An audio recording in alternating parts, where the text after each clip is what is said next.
આઝાદીને પૂર્ણ કરીને 79 વર્ષમાં જ્યારે અમે લોકો પ્રવેશ કરીએ છીએ ત્યારે આપણે બધા લોકોની જવાબદારી ખૂબ વધતી જાય છે।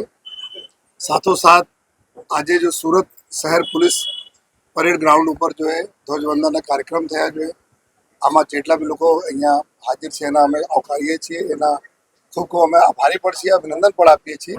જો આજે આજ પર્વમાં જો ધ્વજવંદનમાં બધા લોકો સામેલ થયા।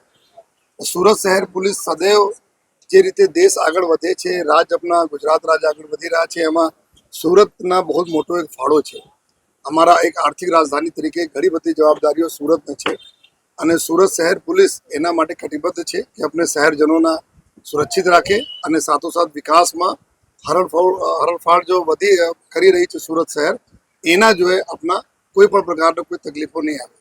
અમારા સુરત શહેર સુરત જિલ્લા બી એક સૌથી વધારે સંવેદનશીલ જિલ્લામાં હતા, ત્યારે આંતરિક સુરક્ષાની તમામ જવાબદારી જો પોલીસ ઉઠાવી જોઈએ અને સંપૂર્ણપણે આપણે તમામ લોકોની સુરક્ષા સાથે સાથે આપણે અસેટના સુરક્ષા માટે ખૂબ જ સારી કામગીરી કરી।